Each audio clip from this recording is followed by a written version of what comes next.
कुछ लोग शराब पीने लगते हैं। तो जो लोग लोनली हैं उनको थोड़ा एंग्जाइटी भी रहता है।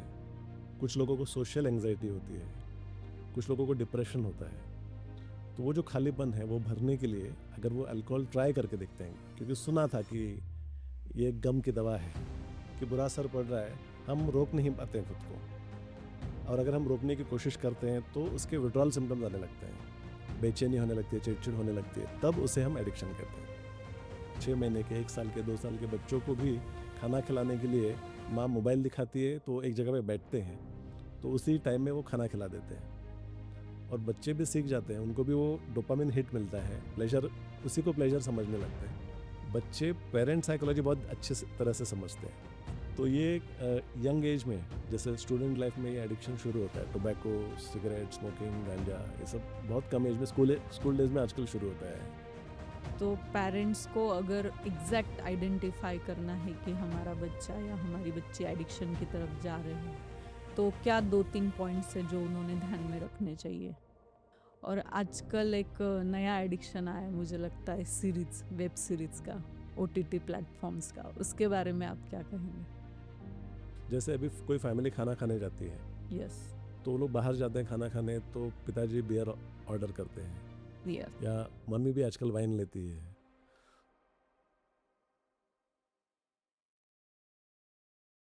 हाय, हेलो, नमस्कार। स्वागत है आप सभी का अपने podcast talks with Meenakshi show में। दोस्तों, हर इंसान किसी ना किसी चीज़ का एडिक्ट है।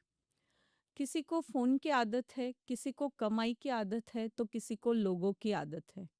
किसी चीज़ के बिना रेस्टलेस फील करना ही एडिक्शन होता है। एडिक्शन एक ऐसी चीज़ है जिसके बारे में हर कोई बात करता है, पर समझते बहुत कम लोग हैं। क्योंकि एडिक्शन के पीछे छुपी होती है एक कहानी, पेन की, प्रेशर की या लोनलीनेस की। और जब तक हम प्रॉब्लम को नहीं समझेंगे, तब तक सॉल्यूशन सिर्फ एक इल्यूजन रहेगा। आज हम तोड़ने वाले हैं सबसे बड़े एडिक्शन के मिथ्स और समझेंगे इसका रियल साइंस, जो शायद आपको खुद के बारे में सोचने पर मजबूर कर दे। और आज के खास एपिसोड में हमारे साथ है एक ऐसे व्यक्तित्व जिन्होंने 25 ईयर्स से हजारों लोगों की जिंदगी में एक नई दिशा दी है। He is not just a doctor but a healer on a mission to help people break free from addiction. Doctor Anand Patil, जो एक consultant psychiatrist and de addiction specialist है। Welcome to the show sir. नमस्ते। नमस्ते। आपका खूब खूब आभार है कि आप हमारे शो पे आए। तो हम पहले एडिक्शन के प्रॉब्लम्स को समझेंगे, फिर उसके सॉल्यूशन की तरफ जाएंगे। ज़रूर। तो क्या आप मानते हैं कि हर इंसान एडिक्टेड है? देखा जाए तो इंसानों को कोई ना कोई एडिक्शन तो होता है, चाहे छोटा या बड़ा, चाहे बुरा या इतना बुरा नहीं। ओके, बट हर इंसान एक एडिक्शन में है। इंसान की टेंडेंसी है कि किसी ना किसी चीज़ का एडिक्ट हो जाता है। तो एक्चुअल हैबिट और एडिक्शन में डिफरेंस क्या है? तो हैबिट अगर हम बोलेंगे तो जो चीज़ हम बार बार करते हैं वो हम्म, हमारी ज़िंदगी का हिस्सा बन जाती है, एक रूटीन राइट, बन जाता है, राइट। तो उसे हम हैबिट बोल सकते हैं। जैसे हैबिट्स, अच्छे हैबिट्स भी होते हैं, बुरी हैबिट्स भी होती हैं। जैसे एक्सरसाइज एक अच्छी हैबिट है, मेडिटेशन करना, बुक्स रीड करना, ये अच्छी हैबिट्स है। और कुछ बुरी हैबिट्स है, जैसे सिगरेट स्मोक करना, अल्कोहल लेना या मोबाइल का अति उपयोग करना। यस। तो कुछ बुरी आदतें हैं जिसकी वजह से हमारा टाइम खराब होता है, हेल्थ खराब होती है। तो हैबिट्स इस तरह से होती है। हाँ। और एडिक्शन, फिर हैबिट और एडिक्शन का एक कॉमन डिफरेंस क्या है? तो हैबिट ये एक पहली स्टेज है एडिक्शन की। ओके। तो जब हैबिट्स भी जो है वो हद से ज़्यादा आदमी करने लग जाता है, तो कहते हैं ना कि जो भी ज़्यादा हो जाता है, अति तिथे माती बोलते हैं मराठी में। Yes, yes, right. तो जो भी ज़्यादा हो जाता है और जिसका हमारे जीवन पर बुरा असर पड़ने लगता है, ओके, और ये जानकर भी कि बुरा असर पड़ रहा है, हम रोक नहीं पाते हैं खुद को, ओके। और अगर हम रोकने की कोशिश करते हैं तो उसके विड्रॉल सिम्टम्स आने लगते हैं, बेचैनी होने लगती है, चिड़चिड़ होने लगती है, तब उसे हम एडिक्शन कहते हैं। एडिक्शन के मतलब किसी चीज़ के बिना हमें रेस्टलेस फील हो रहा है, अनकंफर्टेबल हो रहे, तो वो एडिक्शन की तरफ जाता है। हम्म। राइट। जैसे फॉर एग्जांपल, अगर बेटा मोबाइल देख रहा है बहुत, और माँ ने उसको टोका हम्म। कि अब बहुत हो गया, 1 घंटा हो गया तुम गेम खेल रहे हो, तो अब बस करो, राइट, तो वो चिढ़ जाता है। यस। उसे भी पता है कि 1 घंटा हो चुका है, उसने तो आधे घंटे का ही प्रॉमिस किया था, तो वो चिढ़ जाता है रुकने पर, तो वो भी एक एडिक्शन का लक्षण है। जैसे आपने अभी बताया कि अच्छी चीज़ों का भी एडिक्शन होता है, अच्छी चीज़ हैबिट बनती है, फिर वो एडिक्शन में कन्वर्ट हो जाती है।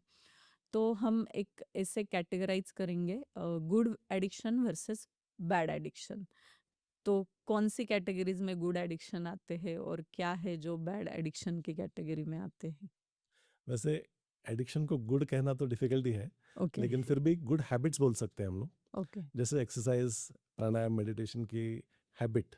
हुँ। कुछ लोग कहते हैं कि आज एक्सरसाइज़ नहीं करने को मिला तो मेरा बॉडी स्टिफ़ लग रहा है, कुछ हुँ। रह गया ऐसा लग रहा है। यस, तो वो भी तो एक विड्रॉल सिम्पटम के जैसा है, राइट, पर राइट, उसका नुकसान कुछ नहीं है, इसलिए उसको गुड हैबिट कहेंगे या गुड एडिक्शन कह सकते राइट, हैं। कुछ लोगों को नॉलेज की भूख रहती है, यस, कुछ लोगों को स्पिरिचुअल प्रोग्रेस की भी भूख रहती है, तो वो कुछ ना कुछ करते रहते हैं। कुछ बुक्स पढ़ेंगे, कुछ वेबिनार्स अटेंड करेंगे, कुछ सेमिनार्स, रिट्रीट्स अटेंड करेंगे, ओके। या ये कोर्स कर लिया, फिर वो कोर्स कर लिया, फिर तीसरा कोर्स कर लिया। तो बहुत से लोगों को पैसे कमाने की भी एक हाँ, तो भूख होती है। पैसे की भूख रहती है, यस, पावर की भूख रहती है। अटेंशन सीकर्स भी होते हैं बहुत लोग। राइट। वैसे अटेंशन तो इंसान का एक बेसिक नीड है, ओके, बहुत ही बेसिक नीड है। One of the first needs is attention. Okay. पर अगर उस अटेंशन को जायज़ तरीके से अगर आपको मिले तो ठीक है, हुँ। लेकिन वो नहीं मिल रहा है तो उसके लिए कुछ कुछ करने लगते हैं लोग अटेंशन पाने यस, के लिए। यस, वहाँ से प्रॉब्लम शुरू होती है। प्रॉब्लम शुरू होती है। बिल्कुल। तो मुझे ये पूछना था आपसे, लोगों को एडिक्शन होता क्यों है? क्या मेन रीज़न है इसका? जनरली जो चीज़ें वो करते हैं जिनमें उनको प्लेजर मिलता है, ओके। तो प्लेजर कैसे मिलता है कि हमारे ब्रेन में जो प्लेजर सेंटर होता है, तो वहाँ हुँ। पे डोपामिन नाम का एक केमिकल है, उसके लेवल्स बढ़ने लगते हैं, तो उसमें फील गुड फीलिंग आने लगता है। ओके, तो उस फील गुड फीलिंग को वापस हासिल करना चाहते हैं यस, और बार बार चाहिए, दिल मांगे मोर। ओके, तो फिर वो थोड़ा सा ग्रीडी हो जाते हैं कि और ग्रेट, चाहिए और चाहिए। राइट। तो धीरे धीरे क्या होता है कि ब्रेन में फिर वो उसको आदत हो जाती है। कहते हैं ना कि अगर हमने आइसक्रीम का एक स्कूप खाया तो मज़ा आता है, हुँ। दूसरा खाने का मन करता है, लालच बरोबर। आती है मन में कि एक थोड़ा और करें। दूसरा स्कूप भी खा लिया तो थोड़ा सा कम मज़ा आता है, पर अगर तीसरा स्कूप लाएंगे तो उसमें उतना मज़ा आता ही नहीं नहीं, जितना पहले स्कूप में आया था। राइट, तो धीरे धीरे हम आदी हो जाते हैं या एक्लेमेटाइज हो जाते हैं उस प्लेजर को भी। तो वो प्लेजर कम लगने लगता है, तो इसलिए उसको ज़्यादा करने का मन करता है कि इन द होप कि अगर ज़्यादा करेंगे तो वो प्लेजर वापस मिले। प्लेज़र मिलेगा, और फिर जब एक ज़्यादा करने लग जाते हैं, फिर उसमें टाइम बर्बाद होने लगता है, राइट, बाकी चीज़ों पे ध्यान कम जाता है, इंपॉर्टेंट चीज़ें छूटने लगती है, रिलेशनशिप्स पर असर पड़ने लगता है। यस, तो जब इंसान के बाकी एरियाज़ पर अगर फ़र्क पड़ने लगा, तो मतलब कुछ गड़बड़ है। गड़बड़। और जब उसे छोड़ने की कोशिश करें तो बेचैनी होती है, तकलीफ होती है, तो इसका मतलब एडिक्शन है। बहुत लोग ऐसे भी एक्सक्यूज़ेज़ देते हैं कि मैं बहुत अकेला हूँ, मेरे ज़िंदगी में बहुत सारा दुःख है, मैं किस पेन से गुज़र रहा हूँ, आप नहीं जानते। तो मैं अगर अल्कोहल है, स्मोक है, वो करके मुझे एक स्ट्रेस फ्री लगता है या शांति महसूस होती है। क्या ये भी एक कारण है एडिक्शन होने का? ये बहुत कॉमन कारण है एडिक्शन का। ओके। तो जनरली क्या होता है कि जो लोग लोनली होते हैं, अकेले होते हैं, हुँ। तो वो जो खालीपन है उनके जीवन में, उस खालीपन को भरने के लिए वो हुँ। कुछ ना कुछ करते हैं। यस। तो उनके पास अच्छे चॉइसेस भी होते हैं, कभी कभी वो ऐसे चॉइसेस चूज करते हैं जिसमें उनका नुकसान होता है। राइट, जैसे फॉर एग्जांपल, कुछ लोग शराब पीने लगते हैं। राइट, तो जो लोग लोनली हैं उनको थोड़ा एंग्जाइटी भी रहता है, कुछ लोगों को सोशल एंग्जाइटी होती है, कुछ लोगों को डिप्रेशन होता है। तो वो जो खालीपन है वो भरने के लिए अगर वो अल्कोहल ट्राई करके देखते हैं, क्योंकि सुना था कि ये गम की दवा है, तो ट्राई करके देखते हैं, तो उनका घंटा 2 घंटा उसमें निकल जाता है और उसमें थोड़ा state of the mind alter होता है, यस, थोड़ा अलग फीलिंग आती है। तो जो रिपीटेड थिंकिंग वो कर रहे थे या एंग्जाइटी थी, नर्वसनेस था, वो स्टेट ऑफ माइंड थोड़ा चेंज होता है। राइट, तो जो स्टेट ऑफ माइंड चेंज होता है वो उसको प्लेजर समझने लगते हैं, क्योंकि सोशल कंडीशनिंग वैसा है कि इसमें प्लेजर है, ऐसा मीडिया का, सोसाइटी का कंडीशनिंग है। तो उसी को वो प्लेजर मानने लगते हैं यस। और उनको लगता है कि ठीक है, मेरा समय कट गया। हुँ। कुछ लोग जो एंग्शियस होते हैं तो ड्रिंक्स लेने के बाद में वो बोलने की हिम्मत जुटा पाते हैं, तो उनको लगता है राइट, कि इससे मुझे हेल्प हो रही है, हेल्प, तो उसको हम लोग परसीव्ड बेनिफिट्स बोलते हैं। तो परसीव्ड बेनिफिट्स उनको लगने लगता है तो जस्टिफाई करने लगते हैं कि ये ठीक है क्योंकि उसमें बेनिफिट है। बेनिफिट है। लेकिन ये जो एडिक्शंस है ये स्लो पॉइजन के जैसे होता है राइट, कि छोटे छोटे बेनिफिट्स दिखाते हैं लेकिन अंदर से बड़े बड़े नुकसान होने लगते हैं राइट, और उसका पता भी नहीं चलता क्योंकि वो धीरे धीरे होता है। जैसे जो चोर दबे पाव आता है ना, वैसे एडिक्शन दबे पाव जीवन में प्रवेश करता है। और जैसे लकड़ी को दीमक लग जाती है ना, राइट, राइट, तो बाहर से पॉलिश अच्छी दिखती है लेकिन अंदर से पाउडर हो जाता है। पाउडर तो वैसे इंसान की हालत होने लगती है एडिक्शंस अंदर की से वजह से, धीरे धीरे खाली होने लगता है। खत्म होने लगते हैं वो। बिल्कुल। तो एडिक्शन एक चॉइस है, आदत है या ब्रेन डिसीज है? शुरुआत तो चॉइस से होती है कि वो यस, चूज करते हैं कि ये करके देखते हैं। करके देखते हैं और अपने ही आसपास के लोग हमें इंसिस्ट करते हैं कि करके देखो। फ्रेंड्स ज्यादा होते इसमें फ्रेंड्स का ज्यादा हाथ होता है मुझे लगता है। तो ये एक्चुअली है ना एक सोशल कंडीशनिंग है यस, क्योंकि ये $1 ट्रिलियन इंडस्ट्री है। तो जो लोग यस, मैन्युफैक्चर करते हैं एडिक्टिव सब्सटेंसेस, हम्म, उनको पैसा मिलता है। राइट, तो समाज में वो ऐसा एक माहौल क्रिएट करते हैं कि इसी में एंजॉयमेंट है। ये जो कंसेप्ट है उसको प्रमोट करते हैं एडवर्टाइजमेंट्स के द्वारा, पोस्टर्स के द्वारा, मैगजीन्स के द्वारा। और फिर जो लोग ऑलरेडी एडिक्टेड है वो ये मानने लग जाते हैं कि इसी में मज़ा है, इसी में रिलैक्सेशन है। तो जो लोग नए लोग हैं जिनको वो इंट्रोड्यूस करते हैं एडिक्शन को, कि वो मान क्यों मान पीते लेते हैं, हैं कि राइट, शायद इसी में एंजॉयमेंट है, इसी में रिलैक्सेशन है क्योंकि पूरी दुनिया बोलती है इसलिए। एक एग्जांपल देखिए, अगर किसी ने बियर पी है तो वो जानता है कि पहले बार जब आदमी टेस्ट करता है तो कड़वा लगता है, ऐसा लगता है कि पैसे दे के लोग ये क्यों पीते हैं। लेकिन उसका दोस्त क्या बोलता है उसको कि अरे इसका टेस्ट डेवलप होने में टाइम लगता है, हम्म, तो 3-4 बार लेगा तो तेरा टेस्ट डेवलप होगा तब तुझे मज़ा आएगा। तो उस दोस्त की बात ये मान लेते हैं और सोचते हैं कि मुझे थोड़ा टाइम देना पड़ेगा, भले ये टेस्ट खराब है। लेकिन थोड़े टाइम के बाद फिर क्या होता है कि वो जो सब्सटेंस है उसका नेचर एडिक्टिव है, तो धीरे धीरे वो ब्रेन को हैक करने लगता है, हाईजैक करने लगता है। और फिर जो फीलिंग आता है अल्टर्ड स्टेट ऑफ माइंड है उसी को प्लेजर समझने लगते हैं, उसी को रिलैक्सेशन समझने लगते हैं। तो पहले एडिक्शन की स्टार्ट ही चॉइस से होती है, हम्म। फिर वो धीरे धीरे आदत बनती है और फिर ब्रेन डिसीज में कन्वर्ट हो जाती एब्सोल्युटली। है। सबसे डेंजरस एडिक्शन क्या है या कॉमन एडिक्शन? वैसे सबसे कॉमन एडिक्शन जो है जो शुरू होता है बचपन से वो है मोबाइल का।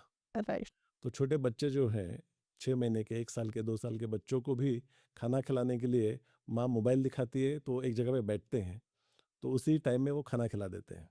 राइट, और बच्चे भी सीख जाते हैं, उनको भी वो डोपामिन हिट मिलता है, प्लेजर, उसी को प्लेजर समझने लगते हैं। राइट, बच्चे पेरेंट साइकोलॉजी बहुत अच्छे तरह से समझते हैं। समझते हैं।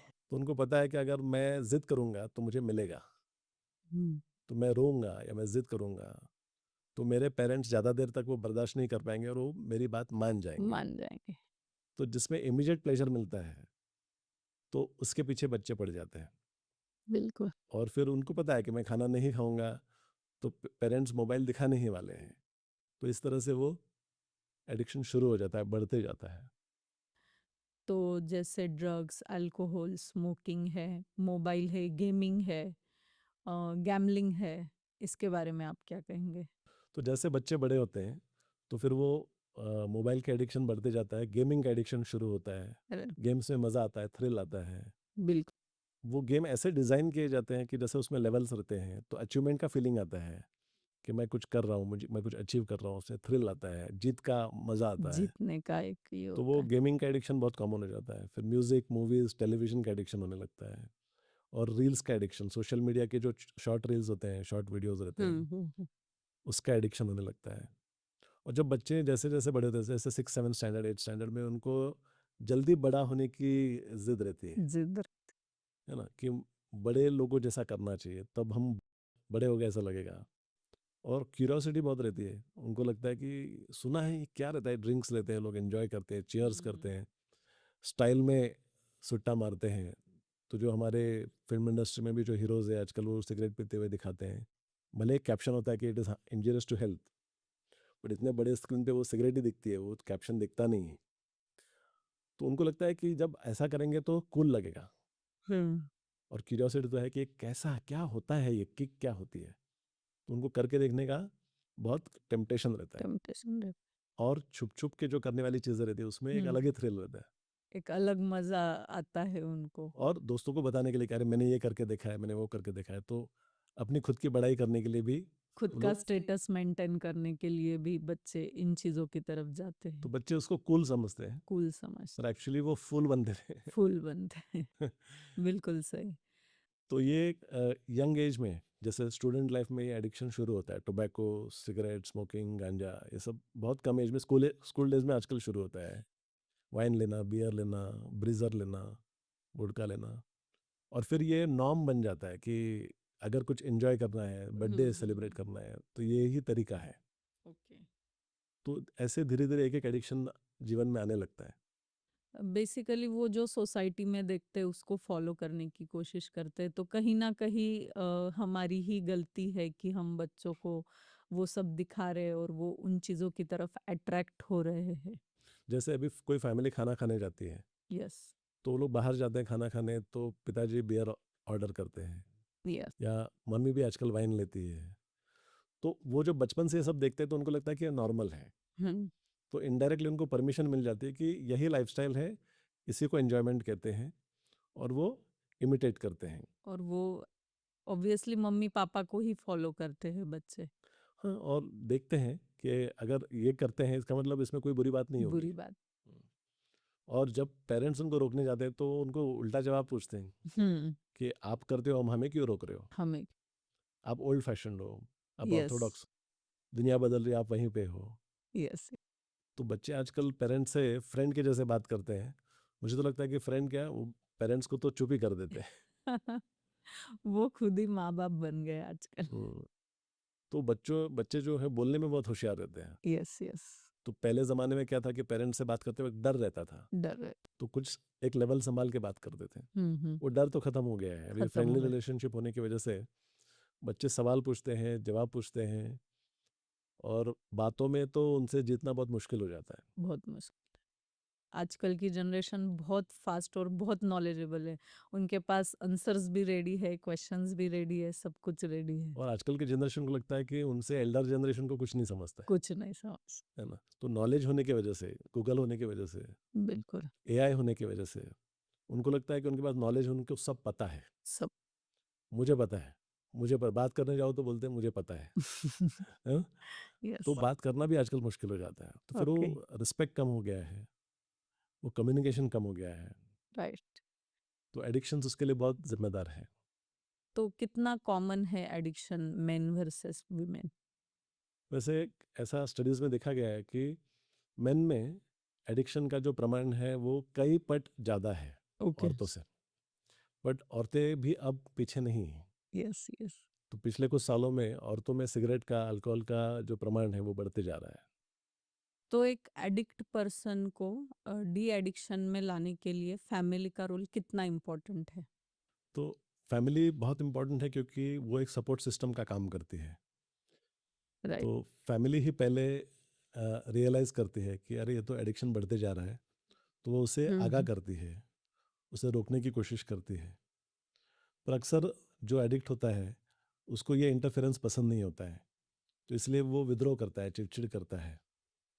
तो फैमिली को भी गाइड करना बहुत ज़रूरी होता है। अक्सर लोग कहते हैं कि घर में बहुत कट करते हैं इसलिए मेरा नशा बढ़ गया है। पर जब हम पूछते हैं कि कट किस वजह से होती है, तो बोलते हैं कि शराब के ऊपर से ही होती है। तो फिर हम उनको रियलाइज़ करवाते हैं कि एक्चुअली आपके शराब की वजह से झगड़े हो रहे हैं, कट कर रहे हैं। तो अगर आप शराब बंद कर देंगे तो आपके आधे झगड़े कम हो जाएंगे। राइट। हम लोग फैमिली को भी एडवाइस करते हैं कि आप पुराने टॉपिक्स मत निकालो ज़्यादा। जैसे जब हम्म। पेशेंट हमारे रिहैबिलिटेशन सेंटर से छूट के घर आता है, तो पुराने टॉपिक्स मत निकालो, पुरानी गलतियां मत गिनवाओ। जैसे जो माँ बोलती है कि अब तेरी तबीयत कितनी सुधर गई है, तो अब कितना अच्छा बर्ताव कर रहा है, नहीं तो पहले तुमने कितनी तकलीफ दी। तो ये जो आखिरी सेंटेंस है उसको काट देने के लिए हम लोग बोलते हैं कि यस। तो वो उस फेज में रिटर्न जाने की चांसेस बढ़ राइट। सकते हैं। जैसे बिल्कुल। पेशेंट के पीछे बहुत ध्यान रखते हैं, हम्म। उसको बार बार सवाल पूछते हैं कि तू कहाँ गया था, किसके साथ था, क्या किया, तू शराब पी के तो नहीं आया, तूने सिगरेट पी। तो ये जो सवाल भी पेशेंट को इरिटेट करते हैं। तो ओके। फैमिली को गाइड करना भी ज़रूरी होता है कि आप ध्यान रखना, लेकिन थोड़े दूर से रखना। आप ज़्यादा हम्म। इंट्रूसिव हो जाएंगे, इंटरफेयरिंग हो जाएंगे, ज़्यादा कंट्रोलिंग हो जाएंगे, तो उसका भी विपरीत परिणाम हो सकता है। तो फैमिली का भी कंसल्टेशन होना बहुत बहुत ज़रूरी ज़रूरी है, है बहुत ज़रूरी है। कि उनको भी समझना है कि इसे कैसे हैंडल करना है। पिछली जो बातें हो गई है उनको नहीं दोहराना है, बस दूर से ही उन पे नज़र राइट। रखनी है।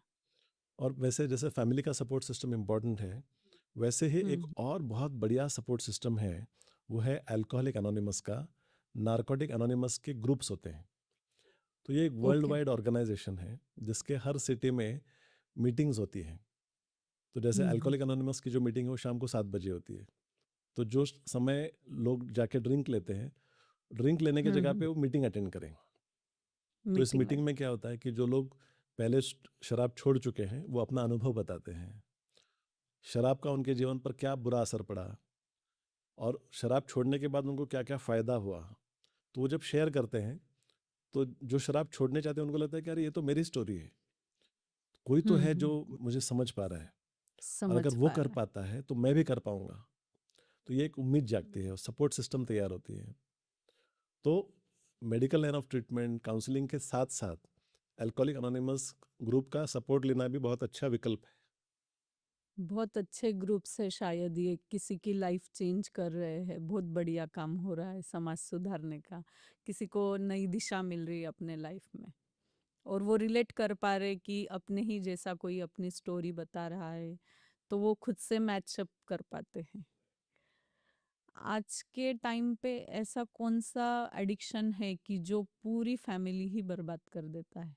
वैसे तो सारे एडिक्शंस हैं जो नुकसान करते हैं, लेकिन आजकल एक एडिक्शन जो बढ़ते जा रहा है, वो है गैम्बलिंग का एडिक्शन। तो ओके। आजकल गैम्बलिंग तो मोबाइल फ़ोन से ही शुरू हो गया है। ऐसे बहुत सारे हम्म। कसिनो गेम्स होते हैं, या ऐसे गेम्स होते हैं जहाँ पे पैसे इन्वेस्ट करते हैं लोग, दुगना तिगना रिटर्न्स पाने के लिए। और इन गेम्स का तो एडवर्टाइजमेंट भी टीवी पे होता है। तो हम्म। जो इनोसेंटली शुरू करते हैं फन के लिए, वो आगे चल के एडिक्शन बन जाता है। तो जैसे कुछ लोगों को बिगनर्स लक होता है, तो उन्होंने 1,000 रुपया इन्वेस्ट किया, तो उनको 3,000 मिल गए। तो उनको लगता है कि अरे ये तो अच्छा है, बटन दबा के पैसे कमा सकते हैं। तो वो ऐसा यस। लगता है कि अरे अगर मैंने 10,000 डाले होते तो मुझे 30,000 मिलते हैं। तो वो हम्म। इधर उधर से लोन लेना शुरू करते हैं, और फिर वो बिल्कुल। पैसे डूब जाते हैं। वो पैसा रिकवर करने के लिए उनको लगता है कि अभी नेक्स्ट टाइम मैं जीत जाऊंगा, तो और लोन लेते हैं। ऐसे वो लोन्स के चक्कर में फंसने लगते हैं। इसका एक रीज़न ये भी है कि आजकल ऐसे ऐप्स आ गए हैं जो 3 मिनट में आपके अकाउंट में पैसे डाल देते हैं, बट उनका इंटरेस्ट रेट ओके। बहुत हाई होता है। 18%, हम्म। 24%, 36% इंटरेस्ट रेट होता है उसका। और वो कोई डॉक्यूमेंट, कोई कोलैटरल नहीं लेते हैं, तीसरे मिनट में आपके अकाउंट में पैसे आ जाते हैं। तो इसके वजह से लोग ये छोटे छोटे लोन या कुछ बड़े लोन्स भी लेना शुरू कर देते हैं, इन द होप दैट इस बार मैं जीतूंगा तो बाकी सब कवर हो जाएगा। कवर हो हारना जाएगा। किसी को पसंद नहीं होता है, तो उसको लगता है नहीं। कि मैं तो होशियार हूँ, मैं तो फिगर आउट कर ही लूँगा, तो मैं सब कवर हो जाएगा। क्योंकि मेहनत करके ये सब कवर करना तो मुश्किल है। तो जो गैम्बलिंग का एडिक्शन है, उसमें शुरुआत छोटे अमाउंट से होती है, फिर बड़े अमाउंट तक पहुँच जाते हैं, और वो बड़े अमाउंट्स रिकवर करने के चक्कर में और खेलते हैं। वो अमाउंट के लिए लोन्स लेते हैं, एक लोन चुकाने के लिए दूसरा लोन लेते हैं, दूसरा लोन चुकाने के लिए तीसरा लोन लेते हैं। मेरे पास एक पेशेंट है, तो यंगस्टर है, 26 ईयर्स ओल्ड।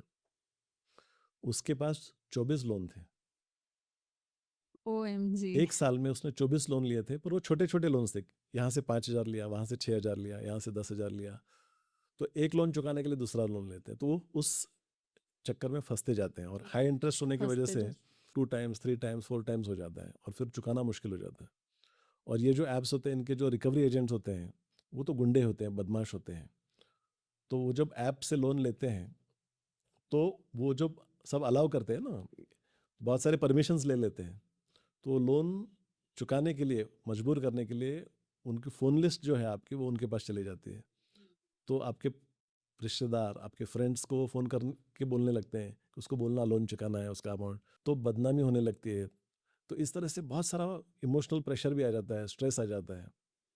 और वो स्ट्रेस को हैंडल करने के लिए फिर कुछ लोग सिगरेट पीते हैं, शराब पीते हैं, और शराब के नशे में फिर गलत डिसीजंस लेते हैं, तो एक विशियस साइकिल में फंस जाते हैं। और ऐसा भी देखने में आया है कि गैम्बलिंग में फंसे अधिकतर लोग सुसाइड की तरफ भी जाने लग जाते हैं कि मैं ये लोन कैसे कंप्लीट करूंगा। एक प्रेशर क्रिएट हो जाता है, बदनामी भी हो जाती, तो वो सीधा स्टेप सुसाइड का ले लेते हैं।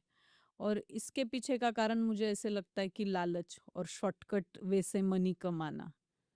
तो आपको क्या लगता है, शॉर्टकट वे से मनी कमाना सचमुच सही है, देखो आसान है? आजकल सोशल मीडिया का ज़माना है, तो लोग अपनी एक्सपेंसिव कार्स फ्लॉन्ट करते हैं, लाइफस्टाइल दिखाते बिल्कुल। हैं, मैं कैसे सक्सेसफुल हो ये दिखाने की कोशिश करते हैं।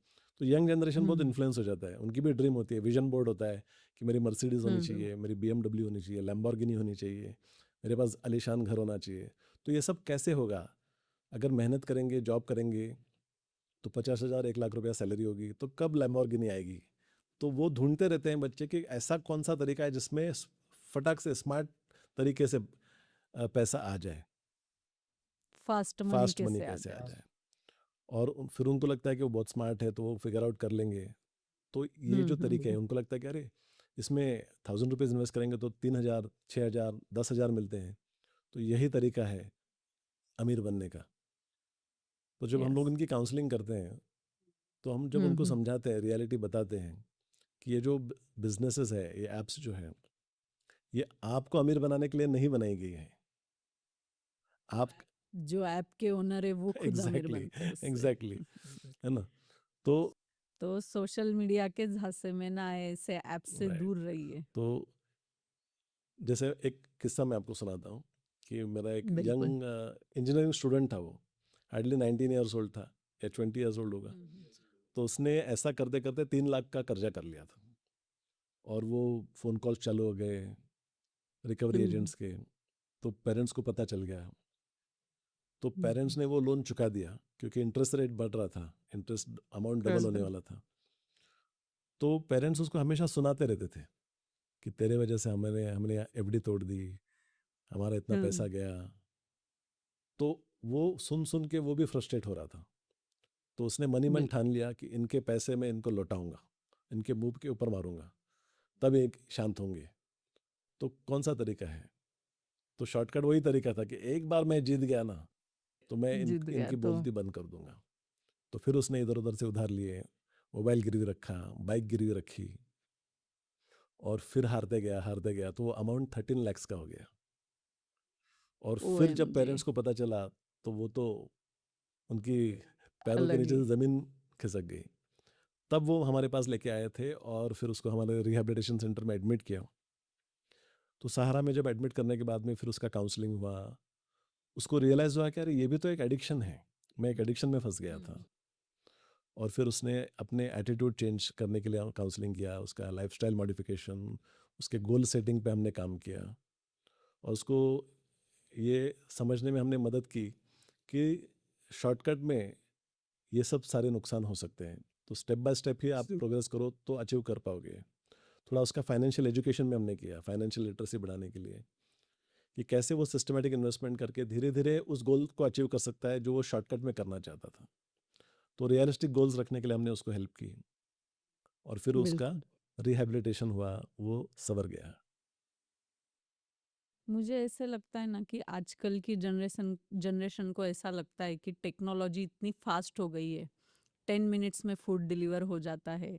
चैट जीपीटी से, एआई से 5 मिनट में प्रेजेंटेशन बनती है।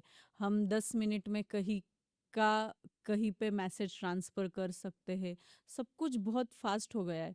बट एक है जो मनी हम फास्ट नहीं कमा सकते, उसके लिए कोई शॉर्टकट नहीं है। और आज की जनरेशन वही सोचती है कि मैं फास्ट मनी कमा लूंगा, और उस चक्कर में वो गैम्बलिंग में फंस जाते हैं। वैसे ही स्टॉक मार्केट में फ्यूचर एंड ऑप्शंस का जो ट्रेडिंग होता है, वो भी एक यस। तरीका, लोगों को ऐसा लगता है कि इसमें से जल्दी अमीर हो सकते हैं। और हम्म। बिगिनर्स लग तो होता है, तो कुछ प्रॉफिट्स होते हैं, तो ऐसा लगता है कि मुझे समझ आ रहा है। फिर वो इन्वेस्टमेंट हम्म। बढ़ाते हैं, और फिर लॉसेस होते हैं तो बड़े लॉसेस होते हैं। फिर इसको रिकवर करने के बिल्कुल। चक्कर में यही सेम प्रिंसिपल्स वहीं पे भी यूज़ होते हैं। तो यूज ऐसे भी होता हमारे पास बहुत पेशेंट आने लगे हैं कि जो स्टॉक मार्केट में जो कुछ ऐसे वॉलेटाइल इंस्ट्रूमेंट्स होते हैं, जैसे ऑप्शंस है। ट्रेडिंग है, तो उसमें वो काफ़ी लॉसेस कर देते हैं। तो ऐसा सर्वे किया गया है, तो 95% लोग लॉसेस करते हैं, और 5% यस। लोग ही उसमें अच्छा पैसा कमाते हैं। तो हम उस कमाल है। 5% में पहुंच पाएंगे ऐसी होप उनको रहती है, पर वो सीखते हुँ। सीखते बहुत समय निकल जाता है, बहुत सारे लॉसेस हो जाते हैं। और पूरी लाइफ ही बर्बाद हो जाती है कि इतने लॉसेस वो रिकवर ही नहीं होते हैं। तो हम लोग उनको एजुकेट करते हैं कि सेफ इन्वेस्टिंग इंस्ट्रूमेंट्स भी होते हैं जहाँ पे लॉसेस के चांसेस कम यस, रहते हैं, कम तो रहते उनको हैं। एजुकेट करना पड़ता है। बेसिकली ऐसा हम बोलते हैं कि मेंस जो होते हैं वो खुलकर बात नहीं करते हैं, उनकी फीलिंग्स अंदर ही रखते हैं। तो क्या ये एक कारण भी है वो एडिक्शन की तरफ जाते कि उनको हल्का लगे, स्ट्रेस फ्री लगे? वैसे हर एक का स्वभाव अलग रहता है, तो सब टाइप के लोग रहते हैं। कुछ लोग इंट्रोवर्ट होते हैं, कुछ लोग एक्सट्रोवर्ट होते हैं, कुछ लोग बीच में होते हैं, है ना? तो ऐसा ज़रूरी नहीं है कि जो लोग इंट्रोवर्ट है वही एडिक्शन की तरफ जाएंगे, ऐसा ज़रूरी नहीं है। लेकिन जो एंग्शियस होते हैं, जिनको सोशल एंग्जाइटी होती है, हुँ। तो वो जब एक्सपेरिमेंट करते हैं तो उनको ऐसा लगता है कि जब मैं ड्रिंक लेता हूँ तो मुझे थोड़ा सा रिलैक्स लगता है, तो मैं ज़्यादा अच्छी तरह से बोल पाता हूँ।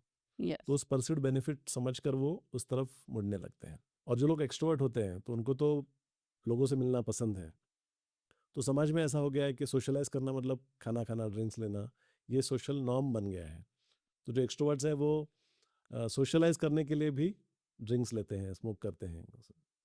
तो जैसा ग्रुप है वैसा ग्रुप का हिस्सा बनने के लिए वो हुँ, वैसा करने लगते हैं। करने लग जैसे उसको पीयर प्रेशर बोलते हैं। यस। तो एडिक्शन के अर्ली साइंस क्या होते हैं?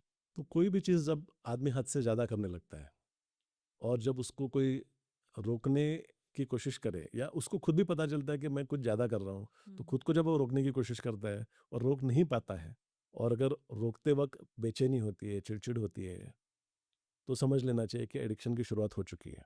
ये तो इमोशंस और अंदर की बात हो गई। अगर किसी को देख के पहचानना है कि ये एडिक्शन की तरफ जा रहा है, तो वो क्या अर्ली साइंस होते हैं? जैसे अभी यंगस्टर्स जो है वो, उनका घर में जो इंटरेक्शन है वो कम होने लगता है, वो पेरेंट्स को अवॉइड करने लगते हैं, ओके। अपने रूम में ज़्यादा देर रहने लगते हैं, दरवाज़ा बंद करके बैठते हैं, हुँ।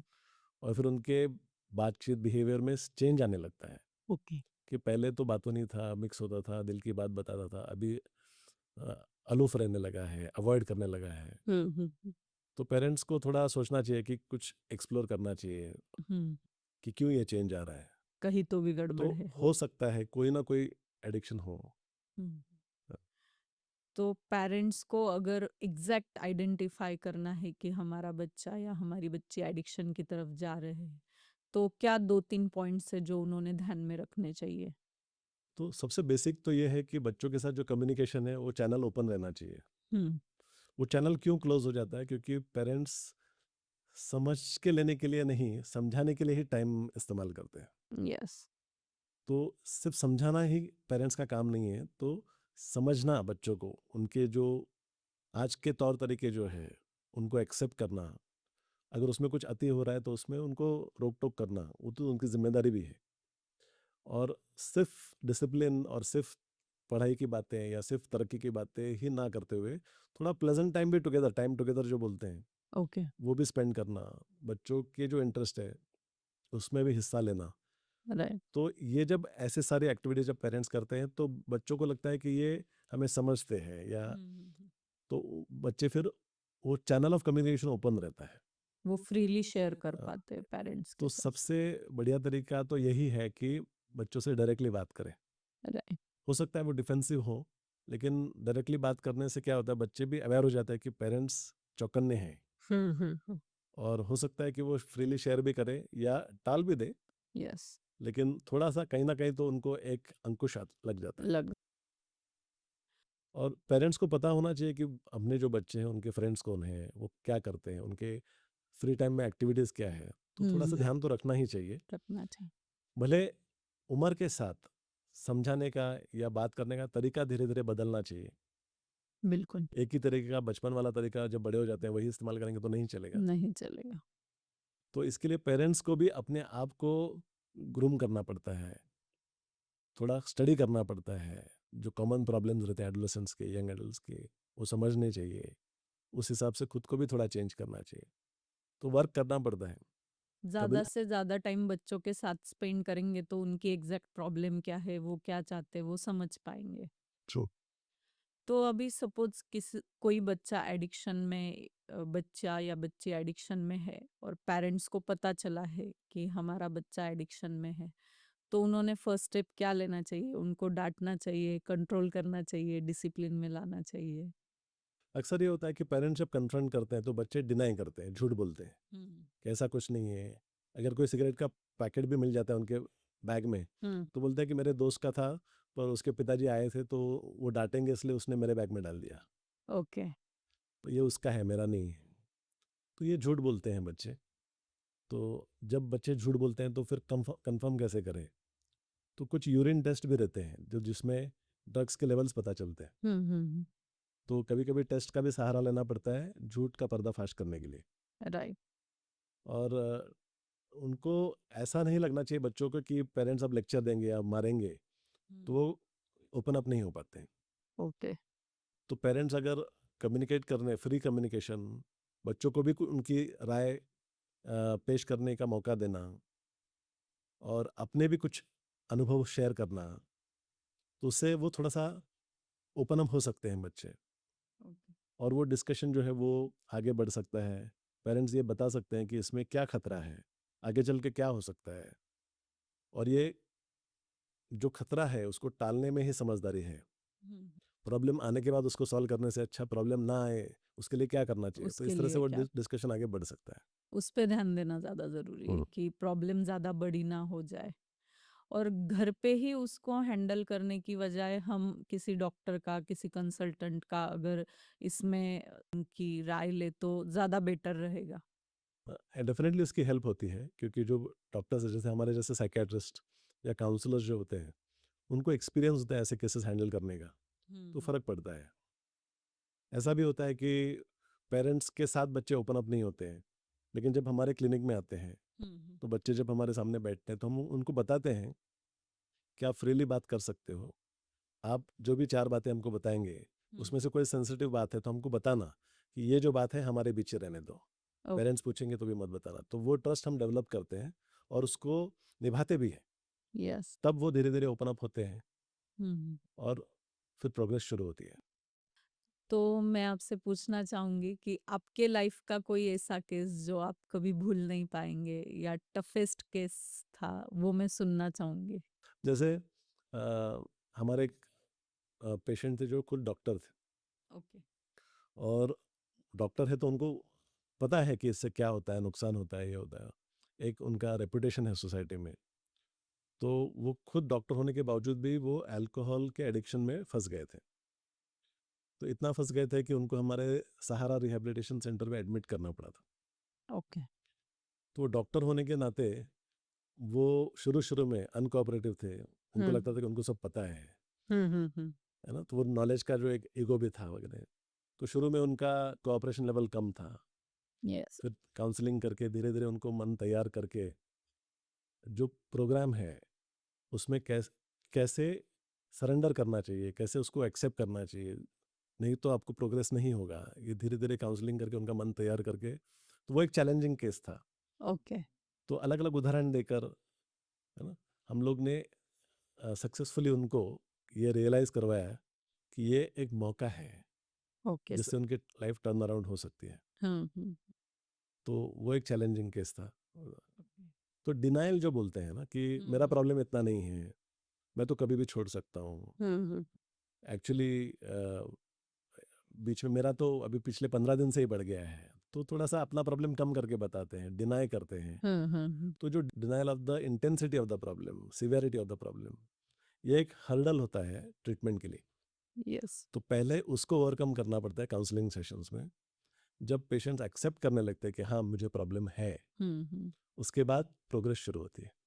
तो डिनाई नहीं करना चाहिए, एक्सेप्ट करना चाहिए कि हाँ हमें एडिक्शन है, हम एडिक्शन की तरफ जा रहे हैं, इसको कंट्रोल करना चाहिए। ऐसे कोई यूथ का या छोटे बच्चे का कोई एग्जांपल आप रियल लाइफ देना चाहो आपके रिहैबिलिटेशन सेंटर का? तो अभी हमारे रिहैबिलिटेशन सेंटर में 18 साल के बहुत बच्चे आते हैं। ओके। तो सोचिए कि जब वो 18 साल के उम्र में उनको रिहैबिलिटेशन सेंटर में एडमिट करने की नौबत आती है, हम्म क्योंकि उनका जो एडिक्शन है 5-6 साल का पुराना होता है। मतलब 13 14 15 साल से उनका एडिक्शन शुरू हो जाता है, जो बढ़ जाता है। यस। और जब वो सब कुछ करके देख लिया लेकिन नहीं वो रुक पा रहे हैं, तब उनको रिहैबिलिटेशन सेंटर में एडमिट करना पड़ता है। तो रिहैबिलिटेशन सेंटर में एक बहुत सुनहरा मौका होता है, क्योंकि वहाँ पे पेशेंट जो है वो अकेले रहता है, फैमिली हम्म। मेम्बर साथ में नहीं रहते हैं, वहाँ से वो बाहर नहीं जा पाता है, बिल- तो एडिक्शन से दूर हो जाता है, एडिक्शन करने वाले दोस्तों से दूर हो जाता है। तो शुरू में पहले 7 दिनों में उसका डिटॉक्स होता है, जो एडिक्शन है उसको सिस्टम से बाहर निकालने के लिए हम लोग ट्रीटमेंट लेते हैं। तो एडिक्शन छोड़ते वक्त जब विड्रॉल सिम्टम्स आते हैं तो उसको हम मैनेज करते हैं दवाइयाँ देकर। और जब वो पूरा एडिक्शन जो एडिक्टिव सब्सटेंस जो है वो शरीर से निकल जाता है, तो तब वो रिहैबिलिटेशन प्रोसेस में हिस्सा लेने के लिए रेडी हो जाते हैं। ओके। तो यंग बच्चे जो हैं तो वो चंचल होते हैं, हाइपर एक्टिव रहते हैं, है ना। तो नया जनरेशन ही अभी बदलते जा रहा है, उनके सवाल होते हैं, क्यूरियोसिटी होती है, तो उनको हैंडल करते वक्त एक अलग तरीके के एग्जांपल्स देने पड़ते हैं, हाँ। उनके लैंग्वेज में बात करनी पड़ती है। उनके लिए तो वो काफ़ी चैलेंजिंग और इंटरेस्टिंग भी होता है।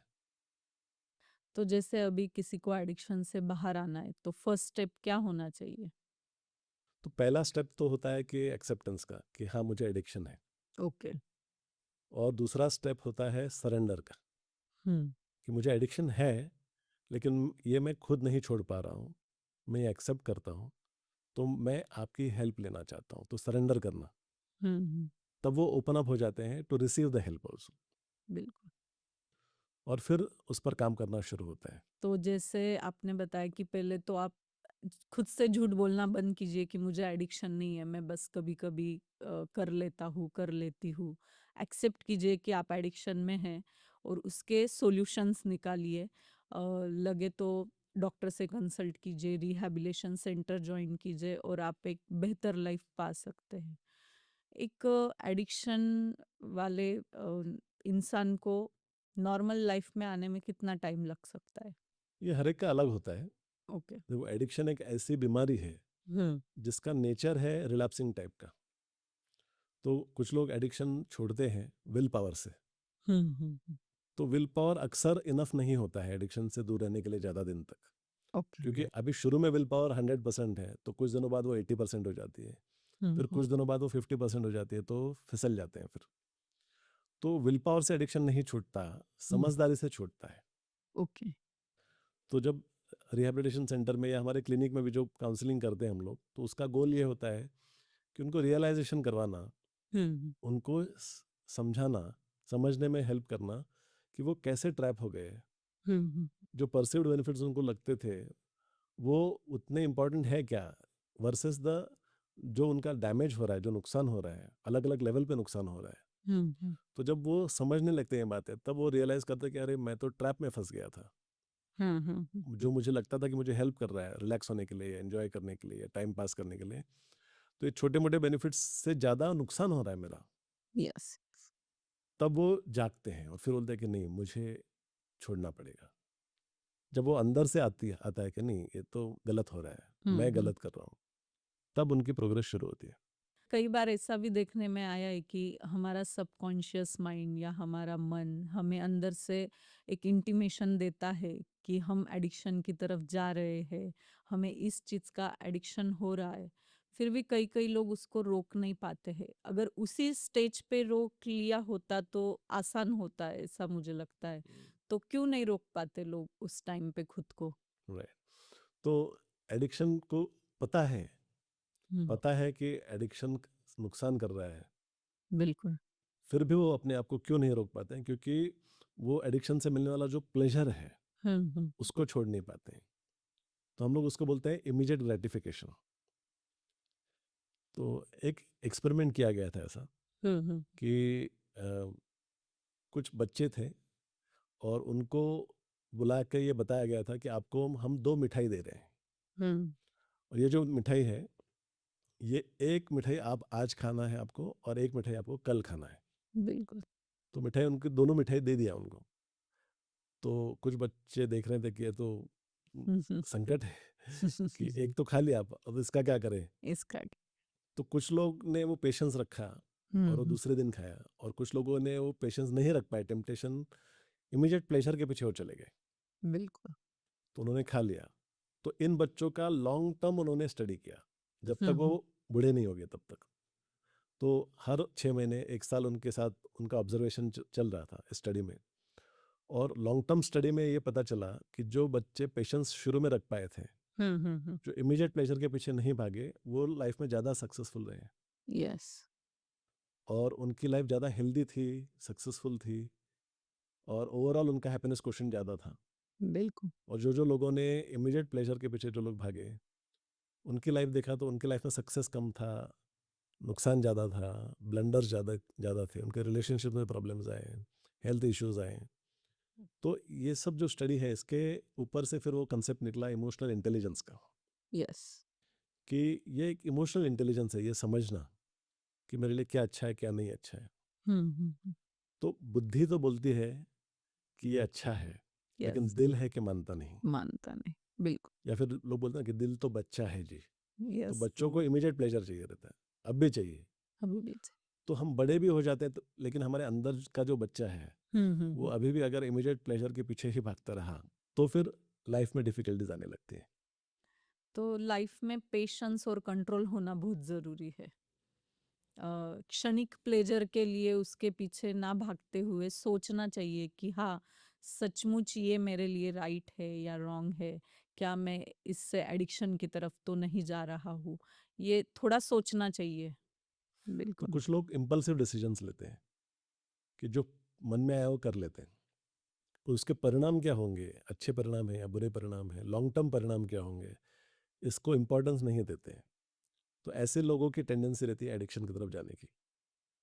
कई कई लोग बहुत ऐसे एक्टिव भी होते हैं, सब कुछ करके देखना है लाइफ में, एक बार फील तो आए कि क्या होता है, और फिर कब वो फील एडिक्शन में चेंज हो जाता है उनको पता भी नहीं चलता है, ऐसा भी बहुत बार होता है। तो जैसे मुझे स्कूल्स इनवाइट करती है, ओके। उनके जो 7th 8th 9th 10th standard के जो बच्चे हैं, हम्म। उनसे बात करने के लिए मुझे इनवाइट करते हैं बहुत सारे स्कूल्स, कि यही सही समय है उनको नॉलेज देने का, उनको अवेयर बनाने का, प्राइम करने का, कि एडिक्शंस प्रिवेंट कैसे कर सकें। हम्म। तो जब भी मैं ऐसा कोई टॉक देता हूँ या डिस्कशन करता हूँ, तो मैं ये सवाल ज़रूर पूछता हूँ कि ऐसे कितने लोगों को लगता है कि ज़िंदगी में हर चीज़ एक बार तो भी करके देखना चाहिए। हम्म। तो 95% बच्चे हाथ उठाते हैं, यस। और फिर वो डिस्कशन में आगे बढ़ाता हूँ हम्म। कि कुछ चीज़ें ऐसी रहती है कि जो ना करे तो ही अच्छा है। बिल्कुल। क्योंकि जैसे एडिक्शन है तो उसका नेचर एडिक्टिव है, उसमें एडिक्शंस में जो सब्सटेंस होते हैं उनमें ऐसा गुणधर्म है, केमिकल प्रॉपर्टीज ऐसी होती है जो ब्रेन को हाईजैक करती है, एडिक्शन की तरफ उसको खींचती है। हम्म। तो रिस्क ना लेने में ही समझदारी है। तो जैसे फॉर एग्जांपल, अगर नई गाड़ी ली है, पावरफुल गाड़ी है, स्पीड में चलाने में जो मज़ा आता है, थ्रिल आता है, कि कब तक कहाँ तक जाती है, 120 तक जाती है, 130 तक जाती है, या बाइक है तो वो 90 100 किलोमीटर पर आवर जाती है, तो वो टेस्ट करने का लालच होता है, थ्रिल लगता है, टेम्पटेशन लगता है, पर उसमें बहुत रिस्क है ना। रिस्क है, राइट। तो ऐसा कितने एग्जाम्पल्स हैं हमारे सामने कि जो यंगस्टर्स है, जो फास्ट बाइक चलाते हुए एक्सीडेंट हो गया, मल्टीपल फ्रैक्चर्स हो गया, 2 साल बेड पर थे, उनका करियर पीछे छूट गया, कॉन्फिडेंस टूट गया। ऐसे कितने एग्जाम्पल्स हमारे सामने हैं कि वो ना करते तो अच्छा होता। लाइफ में हर थ्रिल अच्छा नहीं होता, कोई कोई थ्रिल एडिक्शन की तरफ भी जाते हैं, तो थोड़ा सोचना चाहिए, समझना चाहिए। तो हर चीज़ करके देखना ज़रूरी नहीं है, जरूरी नहीं है। ये हम लोग बच्चों को सिखाते हैं। क्या लव भी एडिक्शन बन सकता है? इसका आपने कोई केस हैंडल किया है कभी? बहुत सारे, ओके। क्योंकि लव रिलेशनशिप जो है, यस। इसका नेचर एडिक्टिव होता है। क्योंकि शुरुआत में बात करना शुरू होती है, मैसेज करना होता है, फ़ोन कॉल्स, मिलना, तो वो आदत लग जाती है, एक दूसरे से बात करने का, समय बिताने की आदत लगती है। हम्म। और जब अगर दूरियां बनने लगती है या कोई ब्रेकअप हो जाता है, तो वो जो आदत है बात करने की, वहाँ पे एक एक पॉज वॉइड, आ जाता है। हाँ, एक वॉइड बन जाता है, हम्म। एक खालीपन आने लगता है, तो बेचैनी होने लगती है, तकलीफ होने लगती है। तो ये एडिक्शन का क्वालिटी है। ओके। अगर कोई चीज़ छूटने के बाद अगर तकलीफ हो रही है, हम्म। इसका मतलब उसकी लत लग गई थी आपको, या उसका एडिक्शन हो गया था। So by nature relationships are addicting. तो सेपरेशन एंजाइटी होने लगती है।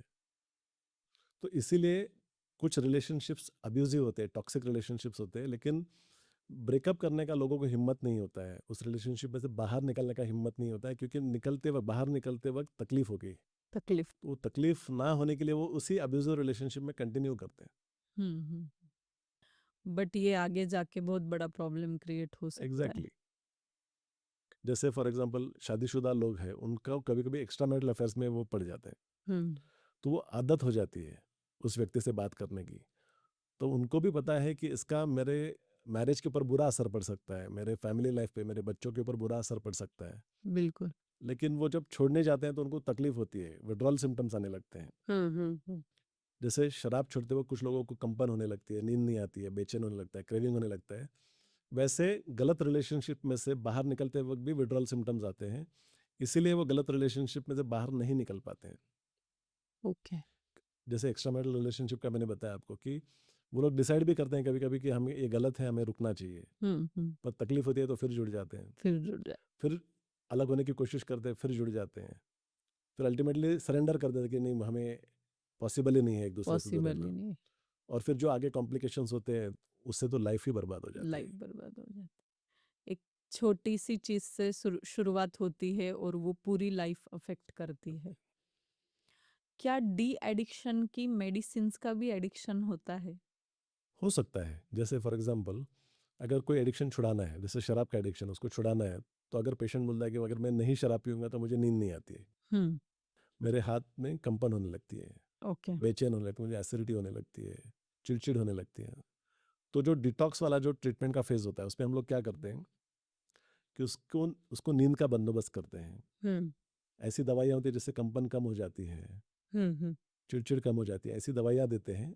तो शुरू के कुछ दिनों में देते हैं, यस। और जब वो कुछ दिनों तक देने के बाद में धीरे धीरे कम करके बंद कर सकते हैं, तो उसका एडिक्शन नहीं होता है। लेकिन कुछ पेशेंट्स ओवर स्मार्ट होते हैं, तो उनको क्या लगता है कि मुझे पता है कि ये दवा मुझे हेल्प करेगी, हेल्प तो करें। खुद को ही वो ट्रीटमेंट देना शुरू कर देते हैं। तो वो अगर कोई चीज़ विदाउट सुपरविजन डॉक्टर के लेंगे, तो जैसे नींद की गोली लेते हैं रात को सोने के लिए, तो उसका एडिक्शन हो सकता है, और उसका एडिक्शन छुड़ाने के लिए भी तरकीब होती है हमारे पास। ओके। मतलब डी एडिक्शन की मेडिसिन छुड़ाने के लिए भी कोई टेक्निक है? टेक्निक्स होती है। तो आपको प्रॉपर सुपरविजन में रहना ज़रूरी है, प्रॉपर कंसल्टेशन डॉक्टर के साथ जुड़ना बहुत ज़रूरी है। तो फिर एडिक्शन होने के चांसेस बहुत कम रहते हैं। कम रहता खुद ही एक्सपेरिमेंट करेंगे, सेल्फ मेडिकेशन जिसको हम लोग बोलते हैं, है। तो बिल्कुल। उसका भी एडिक्शन होने के चांसेस है। जैसे फॉर एग्जांपल बहुत सारे लोग सिगरेट छोड़ने के लिए निकोटिन गम्स का इस्तेमाल करते हैं। ओके। तो च्युइंग गम्स होता है जिसमें निकोटिन होता है, हम्म। तो कुछ लोगों को निकोटिन गम्स का एडिक्शन हो जाता है। और मेरे पास अक्सर लोग, स्पेशली डॉक्टर्स, निकोटिन गम्स का एडिक्शन छुड़ाने के लिए आते हैं। ओके। तो मेरा एक 14 डेज का क्विट स्मोकिंग टोबैको गुटखा प्रोग्राम है, यस। जो एक ऑनलाइन प्रोग्राम है, हम्म। जहाँ पे हम लोग जूम पर सेशंस लेते हैं। 14 डेज में हम लोग 14 सेशंस लेते हैं, और उन सेशंस में पहले 7 दिनों में हम लोग उनकी तैयारी करते हैं, मन की तैयारी, कि आपको 7वें दिन छोड़ना है एडिक्शन। हम्म। तो एजुकेट करते हैं कि आप कैसे फंस गए इस ट्रैप में, तो समझाते हैं, वो रियलाइज करने लगते हैं। तो 7वें दिन तक वो तैयार हो जाता है कि बस मुझे ये छोड़ना है। छोड़ना है। जब वो खुद तैयार हो जाते हैं छोड़ने के लिए, तो 7वें दिन वो एक रिचुअल होता है हमारा एडिक्शन छोड़ने का। और उसके बाद जो 7 दिन हैं, तो विड्रॉल सिम्टम्स कैसे मैनेज करने हैं वो हम लोग उनको सपोर्ट करते हैं। ओके। तो ऐसा ही हमारा एक प्रोग्राम है, ऑनलाइन प्रोग्राम है, कि जो आप घर बैठे भी अटेंड कर सकते हैं। तो एक 15 डेज में आप एडिक्शन से धीरे धीरे बाहर आने लग सकते हो। राइट। तो first 7 days preparation to give up, and next 7 days management of withdrawal symptoms. Education बहुत ज़रूरी है इस बारे में। समझदारी से ही एडिक्शन छूट सकता है, बिल्कुल। विल पावर तो कम पड़ जाता है। कम पड़ जाता है। ऐसा क्यों देखा गया है कि रिच फैमिली के बच्चे ज़्यादा एडिक्शन में फंसते हैं? ऐसा एक्चुअली ज़रूरी नहीं है, वो दिखाई देते हैं हमको, लेकिन ऐसा देखा गया है कि जो पुअर फैमिलीज़ के जो बच्चे हैं, उनकी शुरुआत जल्दी होती है। ओके। हाँ, क्योंकि वो जिस एरिया में रहते हैं, जिस माहौल में रहते हैं, आजू बाजू में जो बच्चे हैं, वो जो करते हैं वो करने लग जाते हैं। राइट। लेकिन अगर रिच फैमिलीज़ के बच्चों का अगर देखेंगे, तो उनके पास मनी का एक्सेस होता है, उनका पिगी बैंक में बहुत सारे पैसे रहते हैं। तो पैसों की अवेलेबिलिटी की वजह से भी वो एक्सपेरिमेंट करने का जो टेम्पटेशन है, उसके वजह से वो एडिक्शन में फंस एडिक्शन सकते में हैं। फंसते हैं। तो बच्चों को पैसे देते टाइम थोड़ा देखना चाहिए कि ये पैसे कहाँ यूज हो रहे हैं, उनसे एक हिसाब लेना चाहिए कि आपने क्या किया था पॉकेट मनी का, क्या हुआ। जैसे गेस्ट आते हैं तो कुछ ना कुछ वो एक गिफ्ट देते हैं देते हैं कि इसमें से मिठाई ले लेना, या इसमें से आपके पसंद का कोई ड्रेस ले लेना। ड्रेस। तो उसके लिए जो बच्चों का ऐसा लगता है कि ये मेरा पैसा है ना, मैं इसे जैसा चाहूँ वैसे इस्तेमाल करूँगा। तो वही समय होता है उनको फाइनेंशियल एजुकेशन देने का। तो ये टीचेबल अपॉर्चुनिटीज होते हैं, टीचेबल मोमेंट्स बोलते हैं हम लोग इसको, कि जहाँ पे पेरेंट्स बैठकर बच्चों को बता सकते हैं कि पैसे क्या होते हैं, कैसे उनका ग्रोथ हो सकता है, कैसे संभाला जा सकता है। बिल्कुल। तो फाइनेंशियल एजुकेशन जब बच्चों को देते हैं तो उनको कैसे वो इन्वेस्ट कर सकते हैं, तो इस तरह से फिर वो अच्छे चॉइसेस करना हम बच्चों को सीख सिखा सकते हैं। राइट। और आजकल एक नया एडिक्शन आया है, मुझे लगता है सीरीज, वेब सीरीज का, ओटीटी प्लेटफॉर्म्स का, उसके बारे में आप क्या कहेंगे? Right. तो जो वेब सीरीज होती है वो इतनी ग्रिपिंग होती है, थ्रिलिंग होती है, तो एक एपिसोड देखने के बाद ऐसा लगता है कि आगे क्या हो रहा है, यस। और वो अवेलेबल होता है। बिल्कुल। तो बहुत सारे लोग रात भर में पूरा सीरीज खत्म कर देते हैं। मतलब टाइम का किसी बात का उनको होश नहीं होता है, बस वो सीरीज कंप्लीट करनी है। तो ये भी एक एडिक्शन है, क्या आप क्या तो मानते हो? ये एडिक्शन का ट्रेट है, ओके। जैसे बोलते हैं ना एडिक्टिव पर्सनालिटी जिनकी रहती है, हम्म। उनमें ये टेंडेंसी होती है कि वो रुक नहीं पाते हैं। तो हम्म। जैसे हमने बात किया था इमीडिएट प्लेजर के बारे में, बिल्कुल। तो चाहे नींद खराब हो जाए, चाहे दूसरे दिन चिड़चिड़ हो, दूसरे दिन काम पर असर पड़े, लेकिन जो इमीडिएट ग्रेटिफिकेशन या इमीडिएट प्लेजर के पीछे भागना, वो टेम्पटेशन छोड़ नहीं पाते हैं। राइट। तो वो एक एडिक्टिव पर्सनालिटी का ट्रेट है। तो इसलिए ऐसा एक रेजोल्यूशन बनाना चाहिए डेफिनेटली, कि अगर मैं वेब सीरीज देखने वाला हूँ तो मैं एक एपिसोड एक ही टाइम देखूंगा, यस। क्योंकि आज इंटरनेट बंद नहीं होने वाला है। नहीं होना। आज इंटरनेट का लास्ट डे नहीं है, नहीं है। कल भी मैं देख सकता हूँ, परसों देख सकता हूँ। तो सेल्फ रेगुलेशन के लिए एक मौका भी है वो, यस। कि एपिसोड देख लिया, उसको बंद करना है।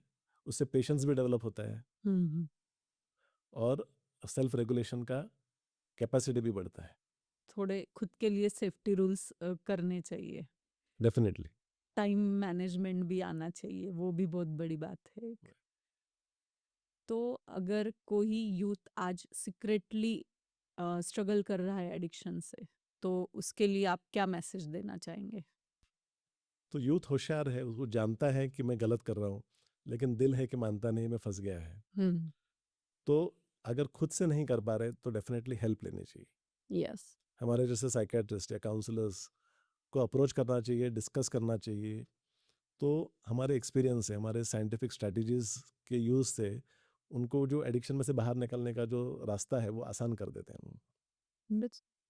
बहुत सारे लोग एडिक्शन इसलिए नहीं छोड़ पाते हैं क्योंकि एडिक्शन छोड़ते वक्त तकलीफ होती है, ओके। विड्रॉल सिम्टम्स आते हैं। तो हम लोग विड्रॉल सिम्टम्स कम करने के लिए दवाइयाँ देते हैं, तो जिसकी वजह से वो पहले जो 8 दिन है वो आसान हो जाते हैं। जैसे रिलेशनशिप विड्रॉल के लिए भी दवाई होती है, ओके। क्योंकि जब रिलेशनशिप में से आदमी अलग होता है तो जो ओवर थिंकिंग करता है, नींद नहीं आती है, वो सब हम दवाइयों की मदद से हेल्प करते हैं उनको। तो तकलीफ कम होती है, तो हिम्मत जुटा पाते हैं उसमें से बाहर निकलने की। बट मुझे लगता है कि सबसे बड़ा चैलेंज यही है कि उनको कन्वे करना कि आप एक गलत चीज में फंस गए हो, आपको इससे बाहर निकलना बहुत जरूरी। तो आप जैसे बोल रहे हो कि 7 डेज में हम पहले उनको एजुकेट करते, उनका काउंसलिंग करते, वो पार्ट ज्यादा टफ होता होगा शायद। बहुत इंपॉर्टेंट होता है वो पार्ट, क्योंकि वो फाउंडेशन है आगे के ट्रीटमेंट का। बिल्कुल। जब फाउंडेशन बढ़िया हो जाता है तो आगे आसान हो जाता है बात। आसान हो जाता है। Thank you so much sir, आपने बहुत ही एक सेंसिटिव टॉपिक पे इजी वे में आपका एक्सपीरियंस और नॉलेज शेयर किया है।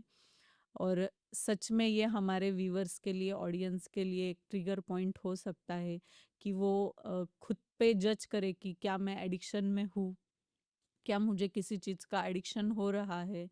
तो ये एपिसोड देख के मुझे लगता है कि शायद लोगों के लाइफ में चेंज आ सके।